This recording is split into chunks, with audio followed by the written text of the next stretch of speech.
Obviously, I work in communications, and so NASA needs people to help tell the story. So even if maybe STEM is not necessarily your thing, you can still have a great part of NASA and be part of the NASA family. I think the best piece of advice I've heard from crew members and otherwise is to stay curious. And if there's something that sounds really interesting to you, don't take someone else's word for it. Go do your own research. Stay curious about it. Go learn about it, and you will probably become the person who knows more than anyone else about it. That's a real good way to get to work on cool things like this. Well, this is an interesting question, and I'm not sure I know the answer to it. This is a question from Lucas the Hunter. What does space smell like? You know, I personally haven't been, so I haven't had the opportunity to try it. But I've heard a few different things from the astronauts. One has said it smells like burnt cookies or burnt steak. So the common theme there is it smells a little like something that burned. So, like I said, I haven't gotten to try it out. Dragon SpaceX, no rush, but please let us know when it is okay to come back on board with video.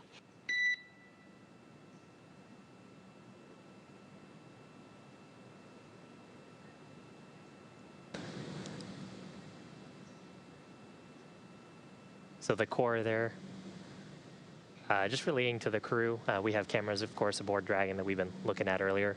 Relaying to the crew that we've had those off for their privacy so they could doff their suits, and requesting if we could come back aboard. And SpaceX, you're welcome to come on board at this time, and we've just wrapped up our timer for suit drying.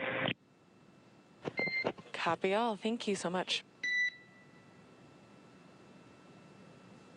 And Doug there referring to the drying time for the suits. So, of course, any perspiration, any wetness in the suits just from having people in them, we want to try to dry that out, make sure that the suits are nice and clean, wouldn't have any possibility of getting kind of gross or building up any sort of microbes. In fact, when we got first to station, we did a longer drying period, and the crew wiped down the suits with some cleaning wipes just to make sure that there was nothing that would grow in there for the 2 months that we were on station, and conducting a similar operation right now. So another walkthrough of everything that's happened today. If you're joining us now, or if you weren't here for the start of our broadcast, we joined the International Space Station while the astronauts were still on board the space station with their other three counterparts. That's NASA's Chris Cassidy and Anatoly Ivanishin and Ivan Wagner of Roscosmos.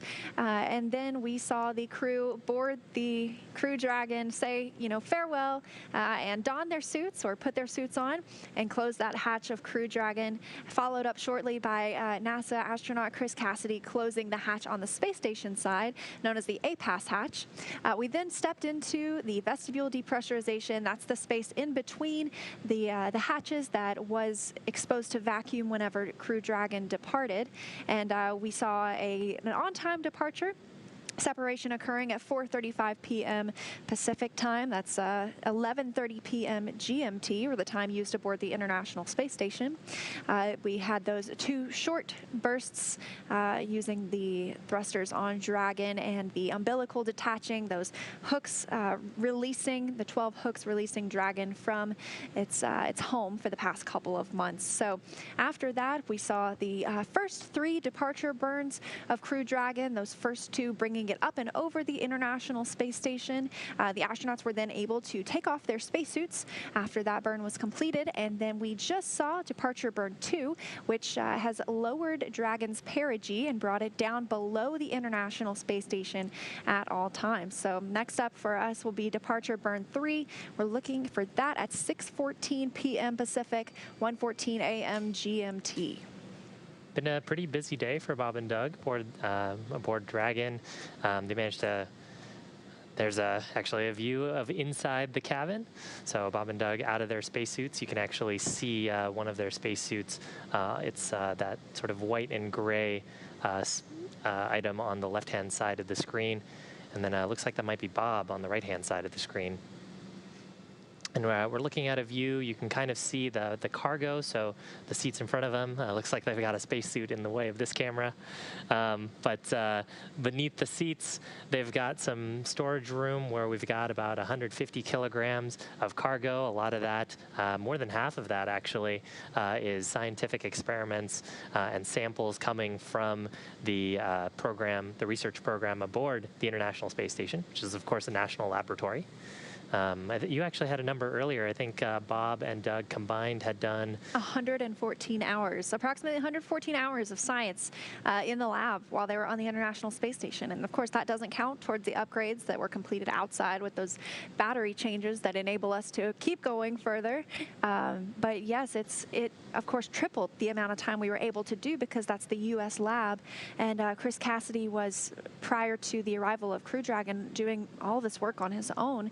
And so having Bob Behnken and Doug Hurley come on board for a couple of months really expanded the amount of scientific research that was conducted during that time. Getting some cool views of the interior of the cabin. We got a sort of a sweep around of the cameras. So right now we're looking at a camera that would sits ordinarily right behind the crew members, looking up at their displays. The view that we actually had previous to this was a view looking towards Doug Hurley's seat. And actually, when on the uphill portion of the mission, we got a quick tour of the interior of Dragon from Bob and Doug, and they gave us some insight and a quick tour of the cabin. And it looks like Bob just putting his suit away in his suit storage bag, suit drying complete. They were wearing those suits earlier, just in case they needed to. The suits really for their protection if there was a depressurization or a fire in the spacecraft. Now that we're past some of those dynamic moments close to the space station, the risk of one of those events is pretty low. The suit storage bags, though, of course, will be kept in close proximity, so if there were any sort of anomaly later on in the mission, Bob and Doug could quickly get into them. And pretty cool. They're actually pretty much a single-piece design. They can be put on within less than 15 minutes. As you mentioned, I think you made a good call. It looked like a polo and some khakis to me, so they're now out of those suits and able to relax until before the deorbit burn tomorrow. Probably a lot of Velcro on those as well, I'm guessing. I know on space station side, they tend to have a lot of Velcro on pretty much every surface. Yes, it's interesting. The astronauts use Velcro on, their pant legs will have strips of Velcro, and anything that they work with, their spoon or some, like their drink bags might have a little spot of Velcro on the other side, so that way if they need to put it down, they can't really put it down, and they don't want it to float away and become lost in the recesses of the vastness of the International Space Station, and so they can just tack it to their little Velcro spot on their little pants leg and come right back to it. Yeah, and you might wonder how something would float away. There's, actually a couple of things. One, it's really hard to impart something with no force. If you've watched videos of crew members on the space station sort of playing with their food or playing with drink bags, they might put something and it'll start to twist and turn, move, and they'll grab it and move it close to them, and it'll start to twist and move.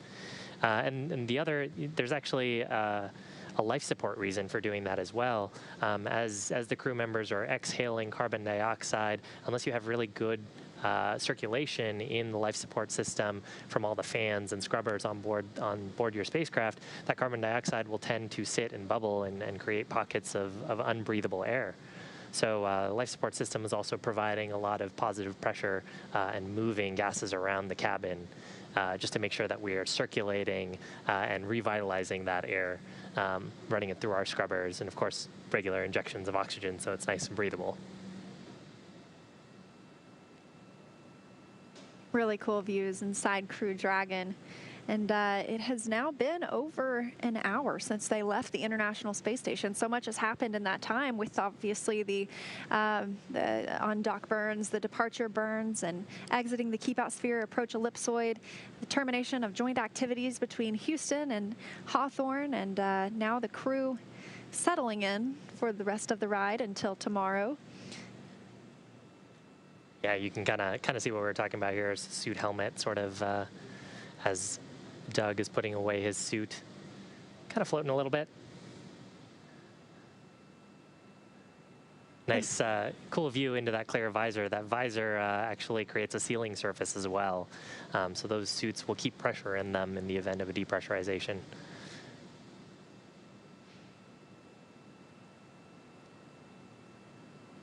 It looks like we have a good Ask NASA question. I think it's tailor-made for you, Shiva. Yeah, this is a good question. So a question from Anir. My 9-year-old son has a question. What is Dragon's outer layer made of, like the material you used to make it? So I think what Anir might be referring to here is our heat shield material and our thermal material. The external surfaces of Dragon are actually made of a material called pica, which I think is phenolic impregnated carbon ablator. So pica material is something that that actually NASA developed, and Dragon and SpaceX have actually done some work to upgrade it over both the Crew program as well, over the cargo program and as well as over the Crew program. And so we're using something called Pica 3, I believe, on the Dragon spacecraft. A cool example of kind of the partnership between the NASA teams and the SpaceX team in developing the spacecraft.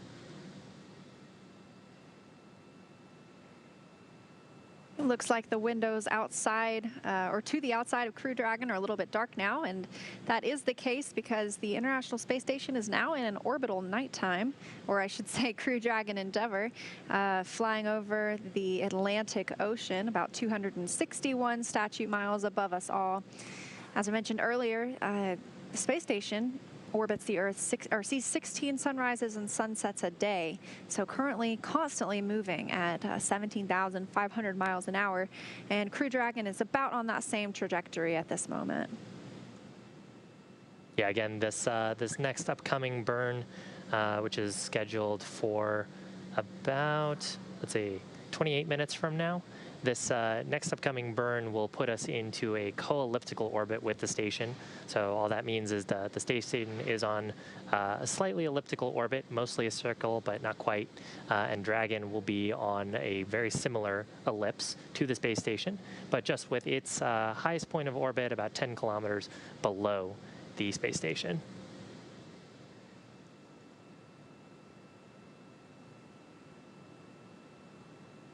Right now, it looks like we're flying right over the middle of the Atlantic Ocean, just off the, well, not quite just off the coast, west coast of Africa, but off the west coast of Africa.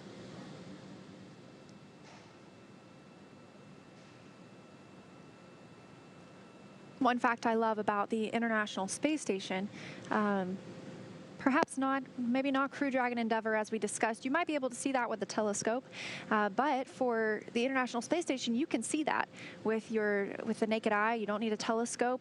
It's the third brightest object in the night sky, and so if you go to spotthestation.nasa.gov, you get the chance to see when the space station is flying over your area. So it's pretty amazing if you get the chance to look it up, and tells you when you can go outside and where to look in the sky to see the space station fly over.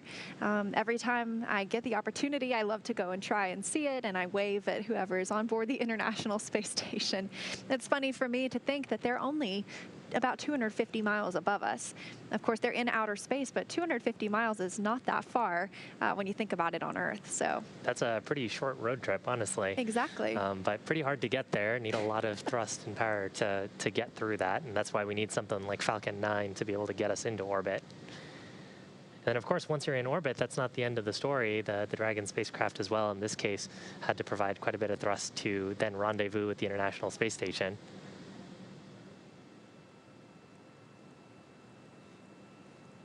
Got a question here from Anna about how the crew can configure the capsule for sleep. So can the crew turn off the lights in the Dragon capsule to sleep?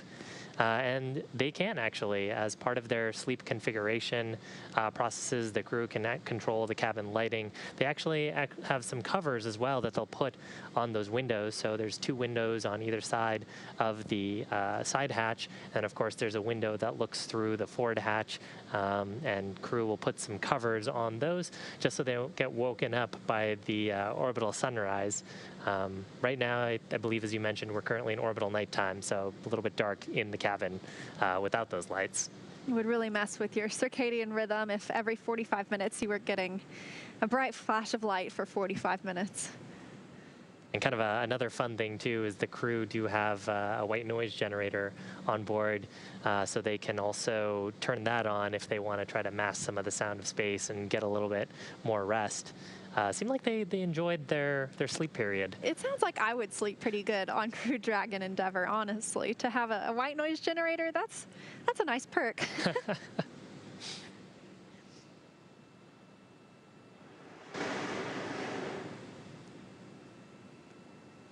So this might be a question for you, Leah. Can you actually see fireworks from the International Space Station? You know, I'm not positive about fireworks, but one thing you can see is lightning. And so that makes me think that fireworks might be visible from the International Space Station, in which case I can't help but wonder if maybe they got a real show about a month ago for 4th of July. But yes, they can see lightning on the International Space Station, and especially it's just amazing to see the photos they send back of the forces of nature. I can't remember if it was Bob Behnken or Doug Hurley this morning that posted a picture of Hurricane Isaias, and, you know, it just looks like a monster on Earth. Luckily, moving away from our landing sites, though, that was actually one of the concerns for the flight control teams. We were monitoring the weather, checking if Hurricane Isaias was going to move into the Gulf of Mexico or whether it was going to move up the eastern seaboard into the Atlantic. And until we had some certainty on that, we actually didn't have our go decision for undocking. Luckily, the storm does seem to have picked a direction and is moving up the East Coast. So hopefully everyone is staying safe out there. But that does open up the opportunity for Bob and Doug to come home towards a primary landing site pretty close to Pensacola. And that's the primary landing site, and there's a backup landing site actually near Panama City, also off the coast of Florida. And this was no rush to come home today. This was really the beginning of opportunities for Crew Dragon Endeavour to bring Bob Behnken and Doug Hurley back to Earth. And so over the past several days, you know, we've gotten weather updates, weather reports, even up to the time that Crew Dragon was undocking. We were looking at meteorologists providing weather reports on what we could expect in the next 24 hours, really, in the Gulf. And so the astronauts could have stayed aboard the International Space Station if that weather turned out looking nasty in the Gulf. But it looks like everything is going to be clear, and we should get nice splashdown tomorrow. And of course, still no rush. The crews aboard, we're continuously performing weather monitoring on the landing sites. We get those reports, I think, about every 6 hours. And so if something were to turn up unexpectedly, poor weather, of course, we always have the opportunity to do a deorbit wave off. And so that would then set us up for our backup landing opportunity, which would be a little bit later, not quite on the same time scale, but about 2 days later. And of course, Bob and Doug have plenty of supplies on board if that were to happen. But right now, both the primary and alternate landing site looking healthy and go for splashdown attempt tomorrow. And right now, we are awaiting the next departure burn. That's scheduled at 6:14 p.m. Pacific, 1:14 a.m. GMT. And so that will round out the departure burns for the evening. We've had 3 so far. This will be the 4th. And that has brought Dragon out of the keep-out sphere, away from the approach ellipsoid. The first 2 took Dragon up and over the station, and then this next one brought it underneath, and then the last one will circularize Dragon's orbit, and it makes it roughly co-elliptic with the space station. We saw a burn like this on the way uphill as well. And it's interesting you mentioned that this is the 4th burn, but it's called Depart Burn 3. And actually, we saw a little bit of this on the way in. So there are 3 hold points and a hold 0, 1, and 2 on the way to the International Space Station. All of those depend on the distance that you are from the space station. So it can be a little bit confusing when you consider the nomenclature here. Part of it is sort of the counting scheme. Part of it is also, are you at that point that is known as hold 0, hold 1, hold 2. So depart burn 0 being that first burn that we conducted, and then the depart burns 1 and 2 we saw earlier today, getting us out of the approach ellipsoid. And then depart burn 3 being our 4th burn of the day. if you don't count those 2 undocking burns that we saw.